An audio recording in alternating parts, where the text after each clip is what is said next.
Many entrepreneurs have an eidetic ability to see a way forward in real time.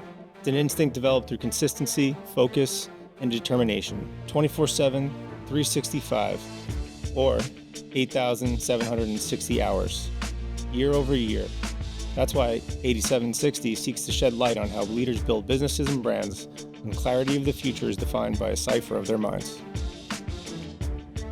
Thanks for coming. Today we have Bernt Ullmann, the $6 billion man, having worked with so many great celebrities and artists and transcendent brands in our culture, our lifestyle. It's a pleasure to have you here. 8760 really is a nod to the number of hours in a year. And it's the idea that there's never a stop, to the work that entrepreneurs and business men and women do to ultimately reach their goals and success. And it's more than 24/7, it's more than 365, it's year over year. And the element of entrepreneurship and business that we try and explore here is we've seen that there's this eidetic ability, almost image recall in people's minds for these great entrepreneurs to take experiences that they've had and almost compile them as data points, right? So that when they're faced with new decisions in the future or new challenges, new scenarios, they can almost subconsciously recall these prior experiences. And that's what informs what oftentimes, they call gut. Very excited to have you. Thank you for coming. We have a bit of a background from some of the work that we've done, but I think when look at you being able to bring brands, major celebrities, major businesses to the world, from J-Lo and Mark Anthony and Damon John, FUBU, working with Tommy Hilfiger. I mean, the list is endless. So tell us a bit, tell our audience a bit that may not be familiar, kind of how you got your start and really how it now has manifested into this amazing, successful brand, the chief brand accelerator, if you will, and just a little bit of a history and background. Sure. Well, thanks, BJ. I am super excited to be here. Thank you. This is great. It's going to be fun. So I've been looking forward to sitting down with you based upon, some of our history and the work. I feel that we are kindred spirits here. Yeah. So Agreed. Anyway, yes, a little bit about the journey. So I guess I've always been kind of in brand management, brand acceleration, IP monetization, often, with a bent towards licensing, with a focus on fashion, celebrity, and entertainment. And I would say, I was an entrepreneur early on. So if you go all the way back. Yeah, what's that first entrepreneurial exactly. Memory you have? All the way back, I was in the business school in Copenhagen, Denmark. I'm originally Norwegian. Mm-hmm. So the accent you're hearing, I'm not from Brooklyn and I'm not from Bronx. This is a Norwegian accent that you're hearing. So I'm from Norway, but I went to school in Denmark. And as I was getting my MBA, I started my first real business. I'd dabbled in some stuff before, but the first real business was Scandinavia's first home delivery of pizza, Pizza Pronto. Wow. Yep. So, and I learned a lot of lessons, by the way, so I don't know it's time for all of them, but very quickly, just diving right in, I kind of sort of, I was studying marketing, and I was Norwegian, and pizza back then in Europe was viewed as Italian, and so the Norwegian with Italian product in Denmark, it was a compelling story. Mm-hmm. And this is like way back, it's before the internet, and the main source of information was newspapers.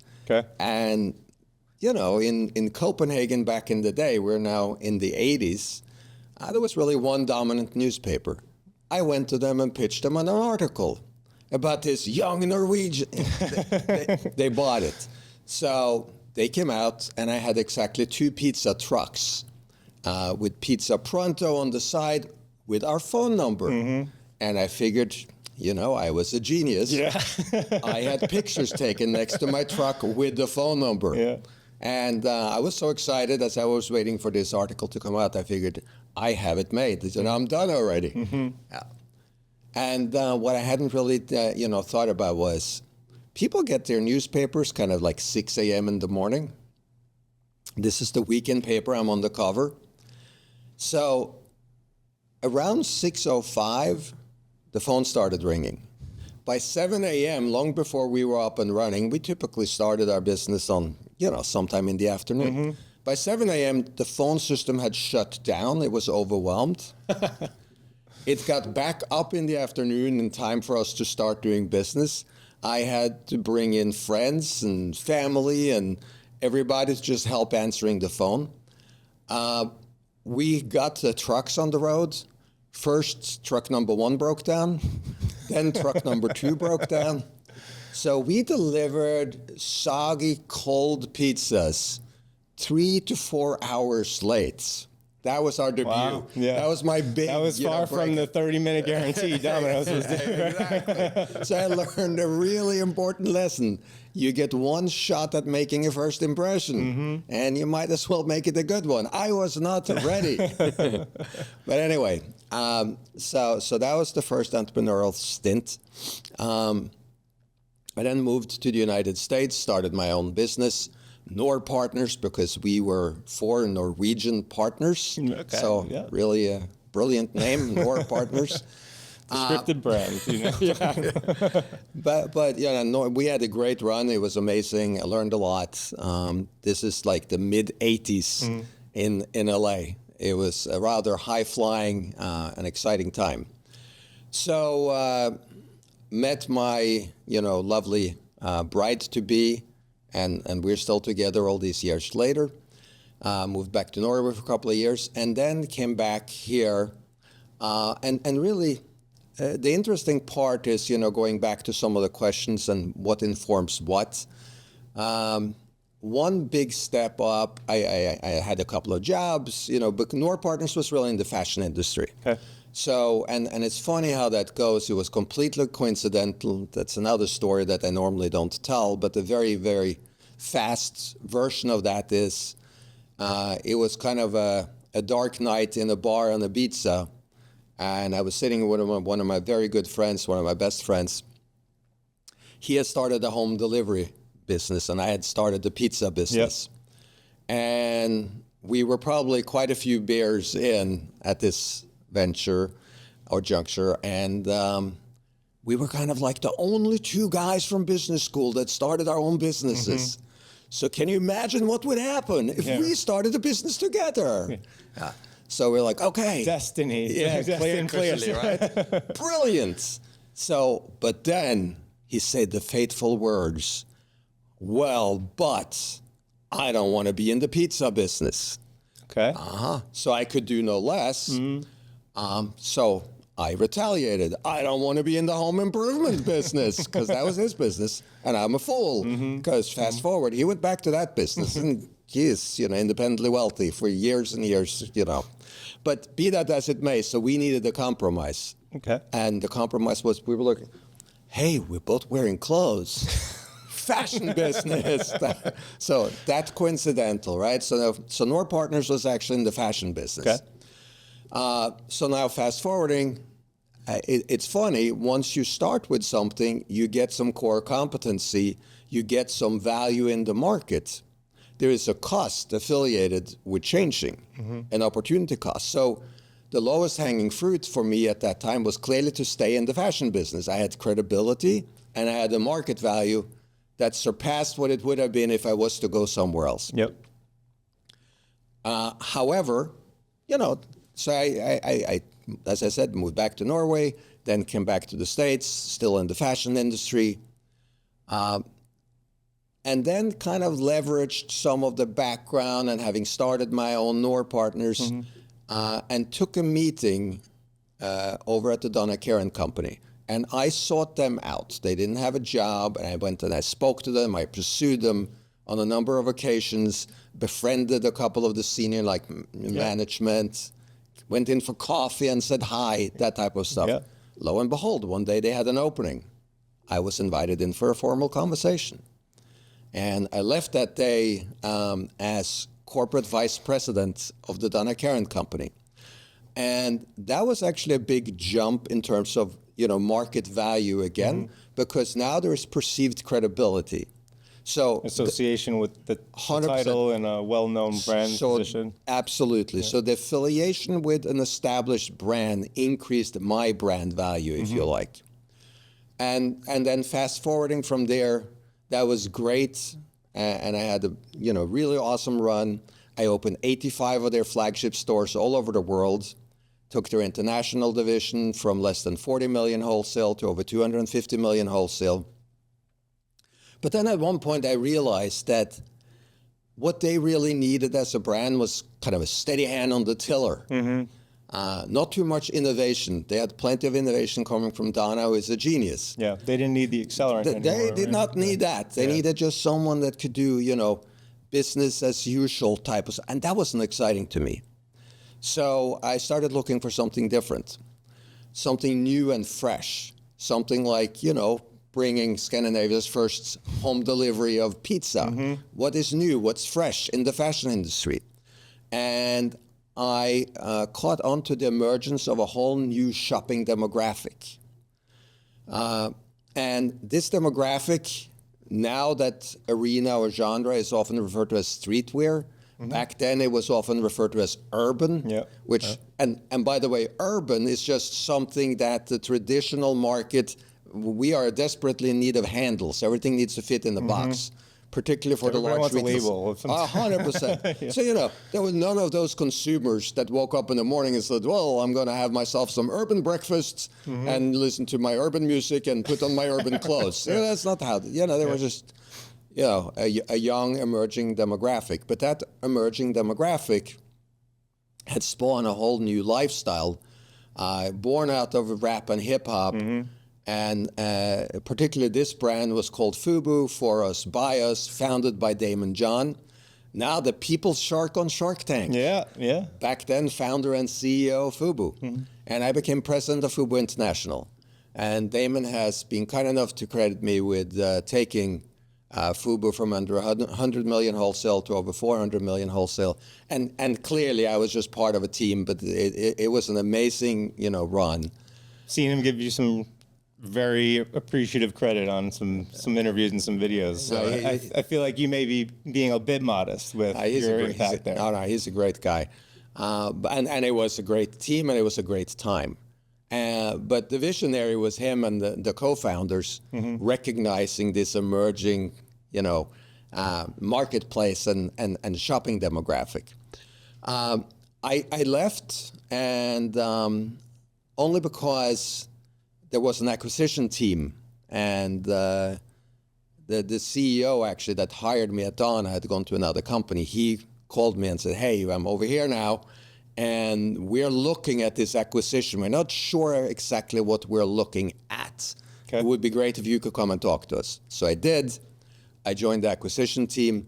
The company that was acquired was called Fat Fashions. Fat Fashions was founded by Russell Simmons and his wife, Kimora Lee Simmons. The brands were Fat Farm and Baby Fat. So I joined and I became president of Fat Fashions, ran the company for approximately 5 years. What's not particularly well known is that, that markets change. And at that point, Fat Farm had lost some of its luster.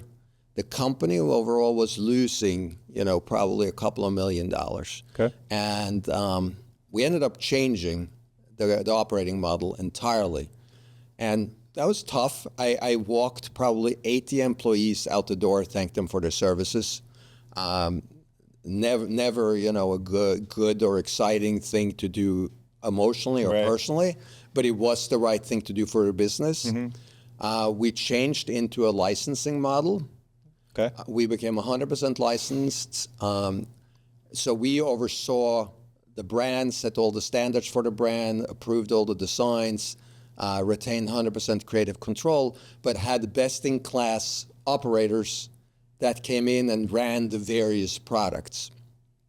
And with that model, we became incredibly profitable. And we went from losing a couple of $1 million to seeing net operating earnings between $40 and $50 million annually. Big turnaround. Yeah, it was nice. Yeah, yeah. Then the mother company was acquired by Sun Capital out of Florida. And I partnered with Tommy Hilfiger, his brother Andy, and Joe Lamastra.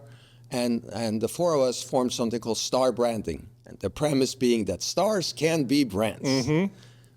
And that's great. By the way, when you partner with someone like Tommy. Pre-influencer push, right? No. And again, a lot of credit goes to Tommy and Andy, particularly in that arena, because they had already been in the space dealing with celebrities for the purposes of should we say, branding and positioning the Tommy Hilfiger brand, and done a bang-up job with that. Mm-hmm. So this was a natural progression with Star Branding. And when you partner with Tommy, you have to think big. Tommy has no interest in a nice little tidy $10 million business. No. So he is a big thinker, visionary. So we ended up creating a JV, the only JV they had with the largest apparel manufacturer in the world, Li & Fung. And the JV was called Mesh, Music, Entertainment, and Sport Holdings. So, and under that Mesh umbrella, we did a number of high-profile transactions. Best known was probably the one that you were referring to earlier that we did with Jennifer Lopez and husband at the time, Mark Anthony. That deal was billed as the largest celebrity deal ever done and valued at $3.5 billion. So it's pretty exciting Big stuff. Numbers. Yeah. And then, something really interesting happens when you publicly announced a multi-billion-dollar deal with a celebrity. All of a sudden, there are a ton of other celebrities that thinking... Then you have that phone problem again. They too wanted multi-billion-dollar deals. Yeah. So, we ended up with a massive deal pipeline. And in short order, we created collections for Universal Music Group and their talent, Steven Tyler, the Rolling Stones, American Idol. And then Eddie Lampert, billionaire chairman and CEO of Sears, called. Mm-hmm. And he wanted me to join. I was CEO of Mesh, and he wanted me to become CEO of a new division he was launching called Shop Your Way Brands. And at the time, it didn't seem like a genius idea to become an actual Sears executive, because it looked like a little wobbly maybe. So I wasn't sure where they would end up. And hindsight is 20/20, and it turns out that was probably pretty good. Yeah, I was going to say, it seems like you made the right decision. I think so. But having said that, the project was exciting, great team, great people. There was a cool vision. So I joined under contract. So I became acting CEO of Shop Your Way and launched then collections for Nicki Minaj and Adam Levine. And those collections jumped out to $200 million. It was a great run. Mm-hmm. And then ultimately in Star Branding, we had an exit. And fast forwarding, I worked with Bethany Frankel.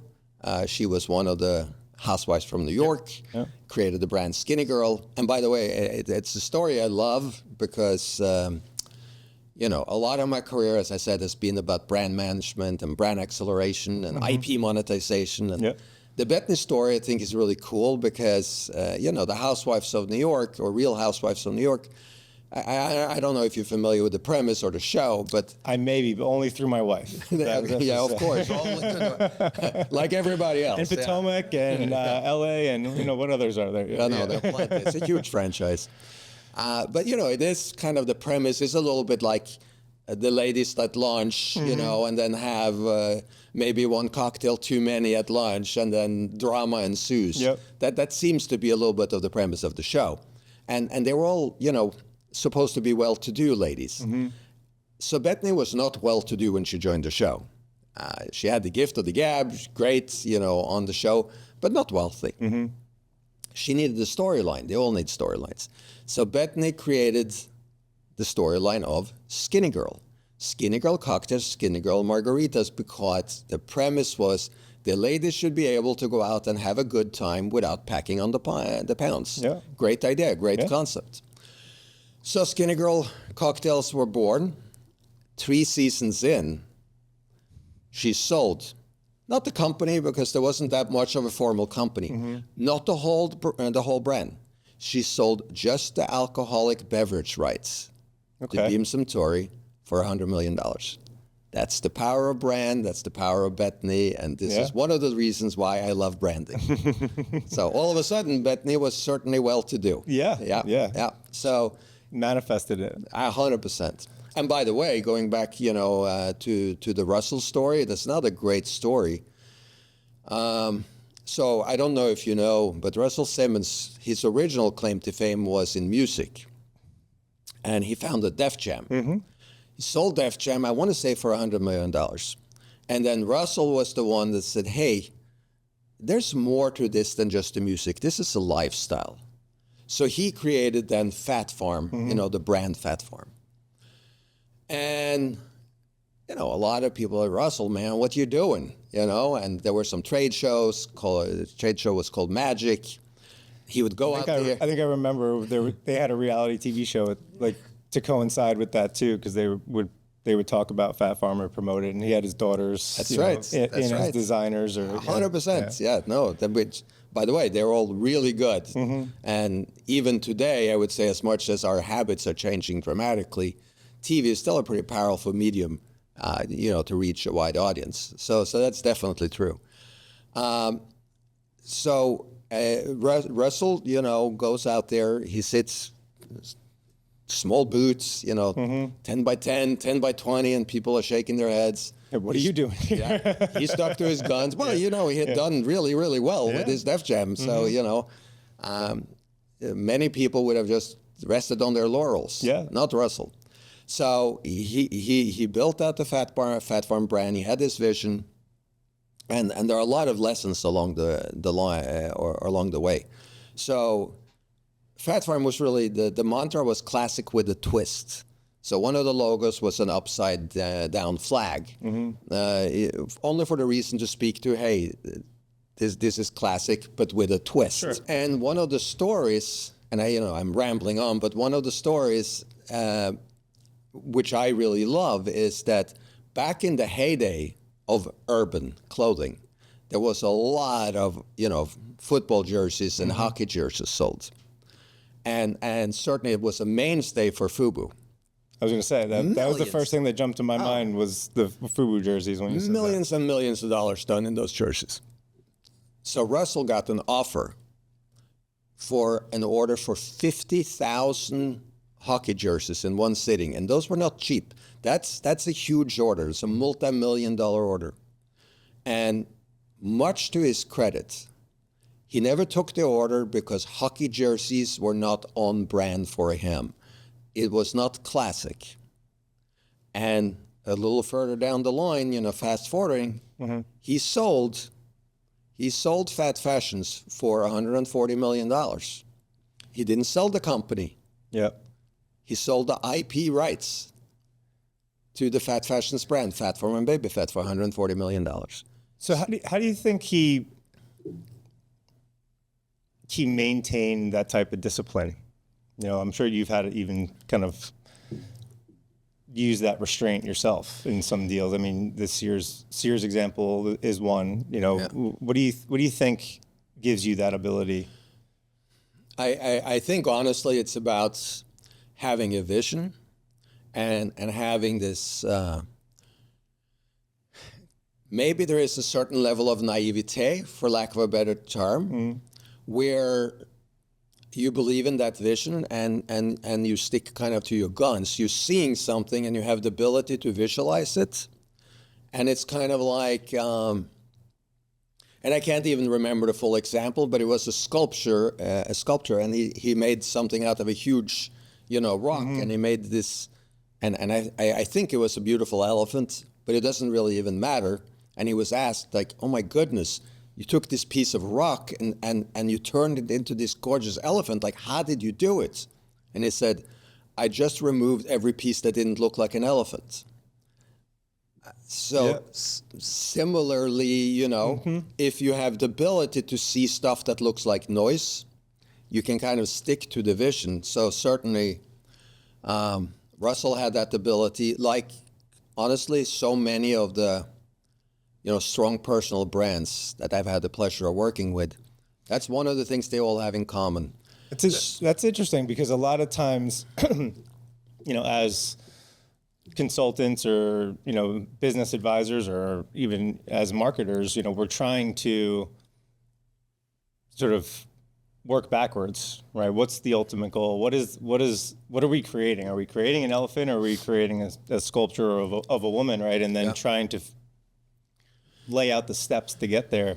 So when you sort of flip it and you talk about how someone sees it just innately, and then there's steps taken to manifest it, that's really where I think there's this intrigue of how, right? I think there's some people have it. They just see it differently, and then others, I was going to go back to the pizza delivery story for a second, because when you talked about the fact that there was a lot of learnings, and then you sort of had mentioned something that in my mind, we talk about this concept of growth readiness, and a lot of brands or businesses come to us and, they want X number of new sales or X number of revenue. And part of the conversation is, well, if we get you 100,000 new leads tomorrow, are you ready for that? Yeah. Right. And it kind of popped in my head with the phone conversation. Right. But what do you think that taught you?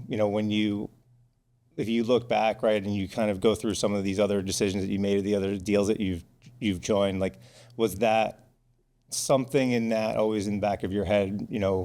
We have to plan a bit, more precisely, because these are some of the things that we're going to have to watch out for. Yeah, no, that's obvious. That's why that there are a number of learnings there.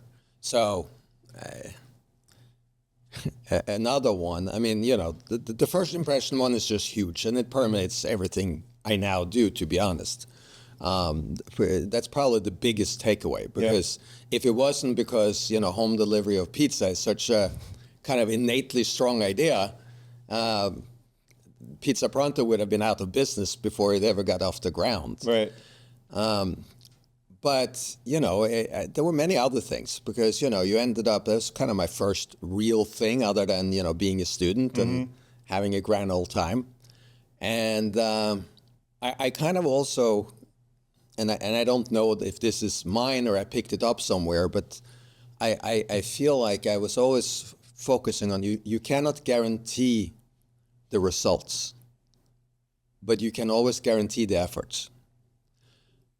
So, and that has also been kind of a mantra of mine. That's, at the end of the day, there are many things that can influence the final outcome, but the things that you have control over, those are the things you should focus on. That's kind of what that says. You cannot guarantee the results, but you can always guarantee the effort.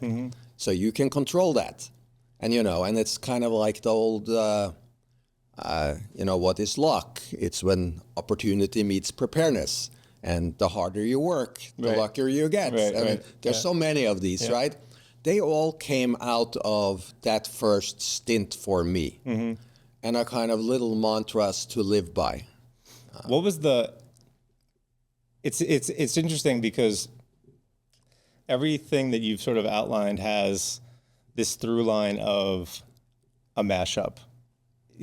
Bringing Italian pizza to a new market, right? Even this crossover of urban or, streetwear 100%. And, this merge of cultures. And now more than ever, I think it's permeated across all of our culture. There's a much deeper integration of fashion and hip hop into, mass market. But all of these seem to have this unification of different markets. Where do you think you found that as a starting point to see that this is where the opportunity is? It's that there's a proven need or proven desire, and others would feel that way too. So quite frankly, what I actually think it is a certain fixation on newness or driving new or being on the cutting edge or maybe making a difference. Let's face it, like the fashion industry, it's not exactly brain surgery. I was pre-med. At one point, I thought I was going to be a brilliant, medical doctor. That didn't happen. So I was going to be a sports agent. So, we both ended up okay. So I think in my case, I like newness and being part of something that's new and innovative and may bring some type of change. And I feel like that's what permeates a lot of this. And quite frankly, if you go back and you look at some of these other initiatives, they were also actually, harking back to kind of the same. Like, for instance, the Jennifer Lopez, Mark Anthony deal. It wasn't that we were that genius, but so the deal was done with, a large national retailer, Kohl's. Yep. And at the time, Kohl's had a very large influx of Latin shoppers, and quite frankly, it was kind of like a one-off. We were, what we sometimes do, we're looking at the store, looking around. They had no organic or native Latin brands. So we're like, you have this customer that's coming in your store every day, spending a lot of money. And they're not seeing product that they actually, not at all resonate with. Yeah, and we took it one step further. It's like, hey, aren't you like deathly afraid? Aren't you like awake at night, just waiting for them to wake up one day themselves and say, hey, why am I shopping here? They clearly don't care about me. There are no organic, no native brands, no Latin brand. So we took that approach in our conversation with the CEO. And that clearly resonated. Yeah. So Jennifer Lopez. A little bit of fear and urgency, right? 100%. Jennifer Lopez, Mark Anthony. Those were specifically geared towards a certain audience. They became, of course, complete global lifestyle brands, worn by everybody, because these are just, as celebrities go, great celebrities that speak to a very wide, audience. But the selling point, the opening the door was this recognition. There is a new demographic now that is spending money in your stores, and you're not actually catering to them, which means that you're not really respecting them. It's a great observation, and clearly, it speaks to the buying power of audiences, right? And 100%. When you're not recognizing where it's coming from, there's missed opportunity. Yeah. For the celebrity factor, right, clearly has had a big impact on the success of many of these. We've kind of lived through this pure celebrity spokesperson, face of brand, and then a mega influencer model, a micro, a nano, and now there's an influencer creator, for everything and everyone and everywhere. And we're also seeing this evolution of the marketplace where there's so many options, right, because of Amazon and because of these other distribution channels. How do you see the level of influence celebrity continues to have over the next 5-10 years, as compared to some of these brands that are emerging? They don't necessarily have the clout associated with them, but they have some of the smarts to get in front of folks, when there's a buying need. Yeah. So it's a good question. It's a very complex question because the market has obviously changed. We've been through so many iterations. Once upon a time, there was something called the supermodel. You don't hear that reference anymore. Yeah. We don't necessarily have supermodels, but we have people, maybe they are creators that, let's say, now utilizes a platform called OnlyFans. They're making more money than any of the supermodels ever did. Yeah. So there are completely different ways to monetize and get in front of audiences now that we never had before. So I think the marketplace have probably never been as democratic as it is today. It's fair, yeah. And we're probably living in what I would call the creator, economy, because anyone can now be a creator and anyone can find a way to monetize and leverage social channels. Having said that, there are a couple of things that still holds true. So, for instance, nothing sells product as well as product. So if you don't have a great product, you can market and you can get in front of someone, but to get repeat business, you kind of have to have a great product. So that's kind of, I think, one thing that's true. Another thing that's true is that great brands, they have to be aspirational and they have to be credible and authentic. And great brands will always somehow, I think, find a way of breaking through all the noise. But there is a thing, so great brands enjoy trust in the mind of the consumer. But so do celebrities and the right influencers. And the interesting thing about trust, and I think it was Carlos Santana that said this when I was meeting with him, trust leads to thrust. And I think that's really well put. So if you can get in front of an audience and if you can establish an emotional connection, this is important, then you will have the benefit of trust, and trust leads to thrust. It's the biggest way to amplify or burn up a poor product, right? Amplifies a great product and kills a poor one real quick. Yeah, no, it's true. And by the way, the whole thing about emotion, think about, some of the leading brands today, and this is a model that's been used for years and years, like Coca-Cola, have a Coke and a smile. Yep. They're not saying, hey, this has a great fizz, or, then. And it kind of goes back to kind of the old, marketing, and it gets almost for lack of a better term, it's kind of like, I don't want to call it dogma, but it's one of these like overarching principles of marketing. And if you're selling a drill, sell the hole. Yeah. You sell the results. Yeah. You don't talk about, how... It's the sell me this pen conversation. Yeah, but it's like sell the results, and it matters. So with emotive brands, that's what they do. They talk about a feeling. How will you feel if you use this product? And I think that rings true for both celebrities and great brands. So basically, I think the consumer, they may forget what you say, and they may even forget what you do, but they will not forget how you make them feel. It's true.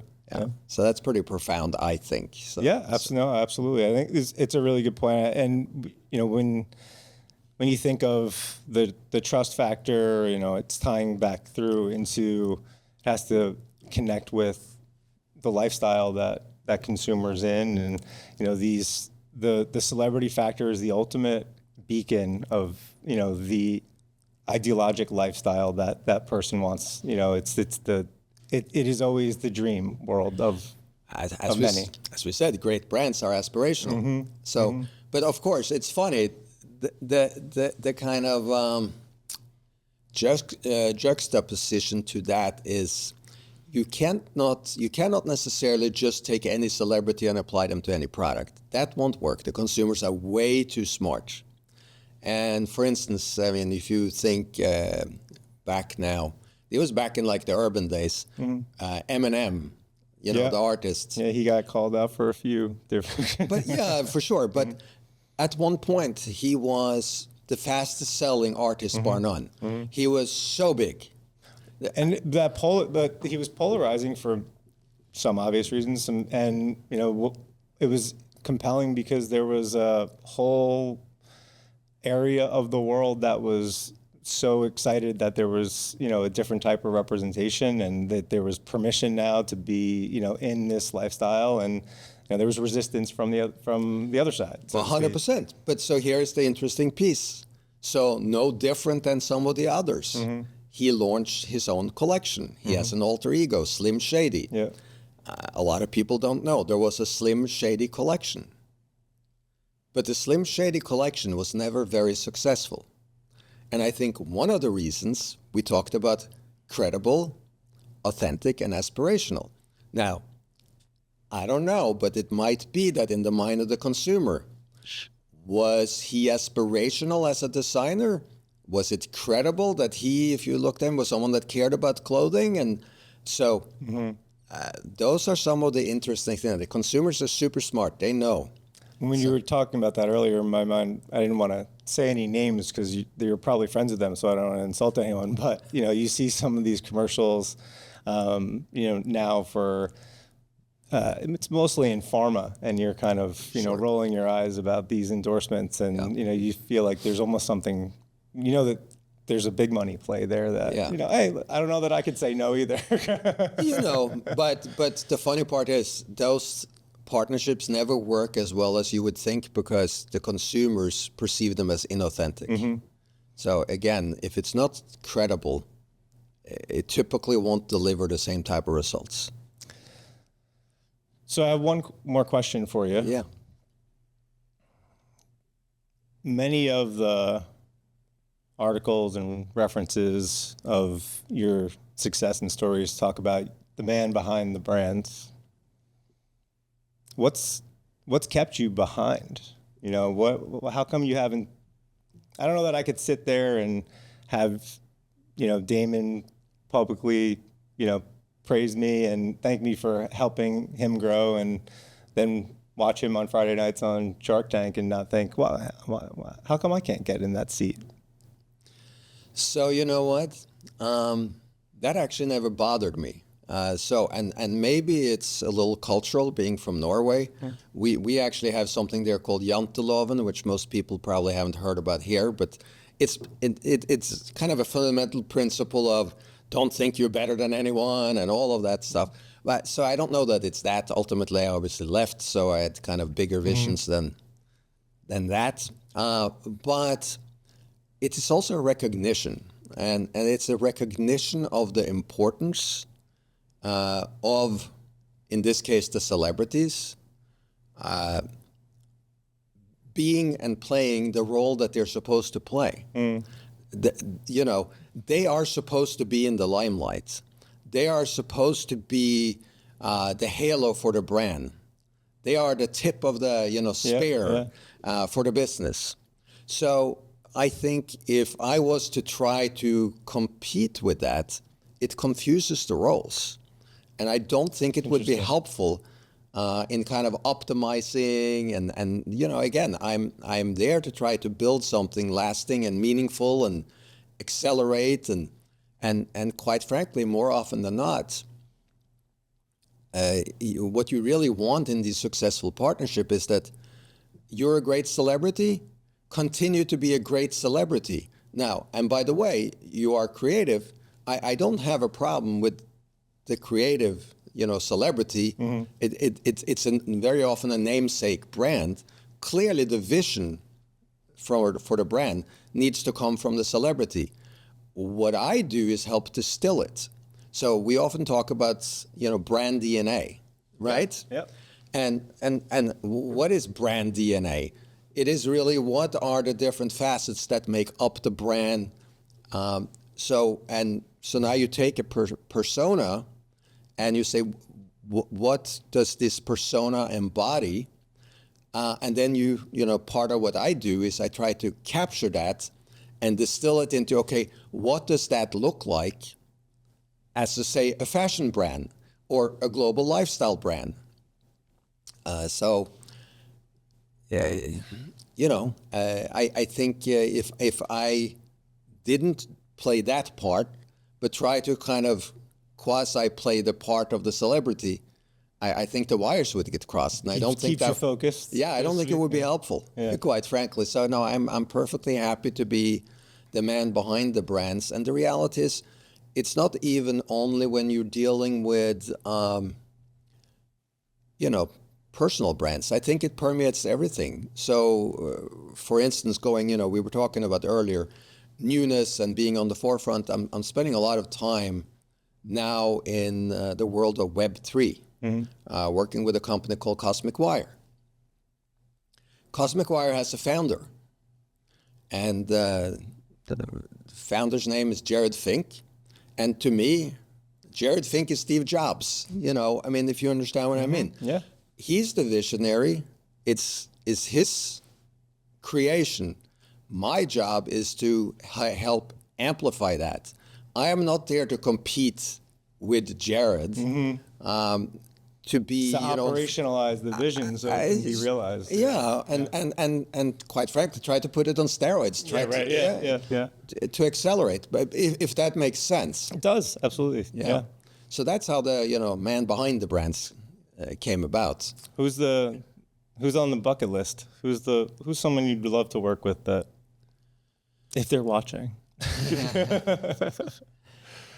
Yes, I don't know that there is a bucket list per se, because I've had the benefit of working with some of the biggest and greatest talent. But there are some interesting people that obviously have that are very accomplished, and I think it could be fun to do something. I like to be with leaders in their space. So that's really it. With all the folks that have learned many things from you, who have you learned the most from, you think? That's interesting. It's a really good question. I think, I learn something every time, even, sometimes what not to do. Sometimes more valuable. Might be. Not at the time. But I have to say, someone like a Tommy Hilfiger, probably the one that I may have learned the most from Tommy, only from the vantage point of the way he thinks. He is such an incredibly clear thinker. And he has this uncanny ability to take really, really complex situations and distill them into something that's very simple. So, we might be sitting in a meeting and someone speaks for 10 minutes. And finally the person is done. And Tommy will say, so what you are saying is, and then boom, boom, boom. And it would have taken 30 seconds to recap the whole thing. And it would be crystal clear all of a sudden to everybody. For everyone, 100%. Yeah. And the other thing that I think he has this really great aesthetic. So for instance, I remember we were working on a deck and a presentation. And we couldn't get it quite right. And we wanted it to be exciting, and we had strong imagery, but there were some words trying to deliver the message. And Tommy came in and he looked at it. He took out every word except one word and made that one word bigger. So, and it was like, pow type of, strong, exciting, very kind of uplifting message. That was really powerful. It's really informed a lot of what I've done. But everybody, as I said, like Damon John is amazing. Also clearly a visionary. Yeah. And really a good person. Does a lot of good in the world. Same thing goes for Russell Simmons. It's like it's hard to there's. You learn something. We won't twist your arm. You don't have to have a favorite. No, but we'll exactly. Get you in trouble. No. But there are a number of great people that I have had the pleasure to work with. It's incredible the list of folks that you've had dealings with, and every time we get on the phone, it's exciting to hear who you're talking to next, and we always look forward to that. But appreciate your time and really a great conversation. Loved hearing more about how you became and continue to build on that $6 billion mark. Thank you so much. It's been an absolute pleasure, BJ. It's fun. Thank you.